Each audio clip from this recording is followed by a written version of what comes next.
جنگ عظیم، جنگ Berlin, battle of bilge کیوں ہوئی؟ امریکی انٹیلیجنس ایجنسی نے ہٹلر کے بارے میں کیا رپورٹ دی؟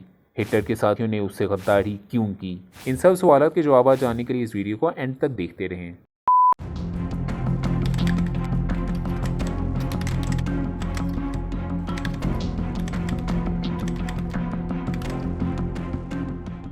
خوش آمدید۔ دنیا کی تاریخ میں کچھ ایسے حکمران گزرے ہیں جنہوں نے اپنی قوم کے مستقبل کا رخ بدل دیا۔ ان لیڈرز میں سے اکثر نے قوم کو بہتری کی طرف گامزن کیا، لیکن کچھ نے اپنی موت تک اپنی قوم کو مکمل تباہ و برباد کر دیا۔ انہی لیڈرز میں سے ایک ہیں جرمنی کے ایڈولف ہٹلر۔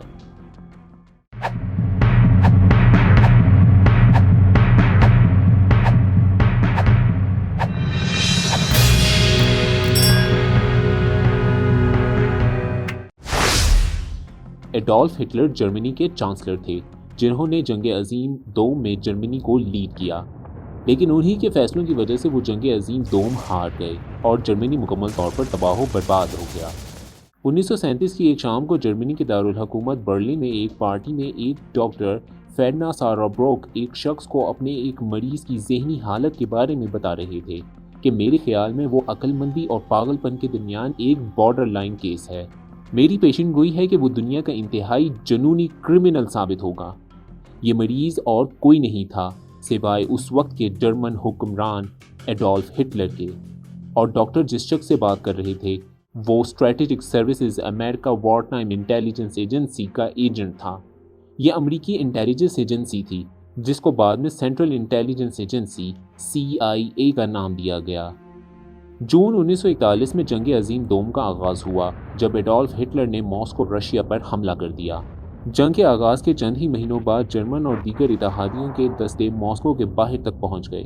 سوویت یونین کے حکمران اسٹالن نے بہت بڑی تعداد میں سپاہیوں کو اگلے مورچوں پر بھیجا، جس میں سے اکثر کے پاس نہ ہی جدید اسلحہ تھا اور نہ ہی وہ زیادہ تربیت یافتہ تھے۔ اس جنگ میں سوویت یونین کے ساتھ امریکہ، برطانیہ اور دیگر چھوٹے ممالک بھی تھے۔ اس اتحاد کو تاریخ میں الائز کے نام سے یاد رکھا جاتا ہے، جبکہ جرمنی کے ساتھ جاپان، اٹلی اور دیگر ممالک تھے۔ ان ممالک کو ورلڈ وار 2 کے پیرائے میں ایکسس پاورز کے نام سے پکارا جاتا ہے۔ سوویت یونین اور اس کے الائز کی فضائی برتری کی وجہ سے انہوں نے جرمن فوج کو پیچھے دھکیلا اور برلن پر حملہ کر دیا۔ جنگ کے دوران امریکی انٹیلیجنس ایجنسی نے ایڈولف ہٹلر پر ایک خصوصی رپورٹ تیار کی۔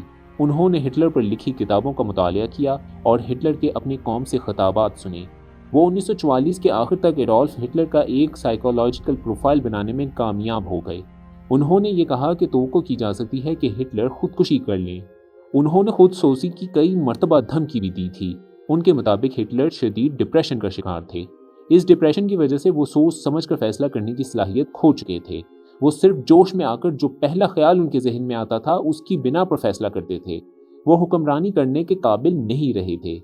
انٹیلیجنس ایجنسی کے مطابق ہٹلر کے جنرلز بھی یہ بات جانتے تھے کہ ہٹلر ان کو جنگ ہروا دے گا۔ 16 دسمبر 1944 کو جنگ عظیم دوم کو شروع ہوئے 4 سال مکمل ہو گئے۔ ایڈولف ہٹلر کا ایک خواب تھا کہ جرمن پوری دنیا پر 1000 سال حکمرانی کریں گے۔ اس خواب کی تکمیل کے لیے انہوں نے اپنے جنرلز کی رائے کے خلاف جاتے ہوئے آٹم فاگ نامی ایک مشن لانچ کر دیا، جس میں انہوں نے الائز کی ایک بندرگاہ کا کنٹرول حاصل کرنا تھا تاکہ وہ الائز کی فوج کی سامان کی ترسیل روک سکیں اور پھر ان کو شکست دے سکیں۔ اس مقصد کے لیے جرمن فوجیں بارڈر کے پار بیلجیم میں داخل ہو گئیں اور وہاں ایک بہت بڑی جنگ ہوئی جس کو بیٹل آف بلج کہا جاتا ہے۔ یہ جنگ امریکی فوجیوں کے لیے بہت زیادہ نقصان دہ ثابت ہوئی، لیکن الائز کی جرمنی پر آسمانی برتری نے جنگ کا پاسا پلٹ دیا۔ جرمن فوج کی ہوائی قوت دم توڑتی گئی، یہاں تک کہ اس جنگ میں جرمنی کی شکست یقینی ہو گئی۔ الائز کی فوج کے سپریم کمانڈر جنرل ڈیوڈ آئزن ہاور نے موسم بہار تک اپنی قوم کی برلن پر فتح کی پیشین گوئی کر دی۔ 26 دسمبر 1944 کو ہٹلر کی اپنے ایک انتہائی قریبی ساتھی کے ساتھ بیٹل آف بلج کے موضوع پر گرما گرم بحث ہو گئی۔ فیلڈ مارشل ہرمن گیرنگ کی رائے تھی کہ ہم جنگ ہار چکے ہیں، اب ہمیں سویڈش ڈپلومیٹ کیمپ فینک وان ہیرمڈ سے بات کرنی چاہیے تاکہ ہم کسی جنگ بندی کے معاہدے کی طرف بڑھ سکیں۔ لیکن اس پر ایڈولف ہٹلر بہت زیادہ خفا ہو گئے اور ان کی اس رائے کو بزدلی اور جرمنی سے غداری قرار دے دیا۔ ایڈولف ہٹلر کی انا مذاکرات کی کبھی اجازت نہیں دیتی۔ 1945 کے آغاز میں آخرکار کوئی اور راستہ نہیں دیکھتے ہوئے جرمن فوج نے بیٹل آف بلج کے محاذ سے پیچھے ہٹنا شروع کر دیا۔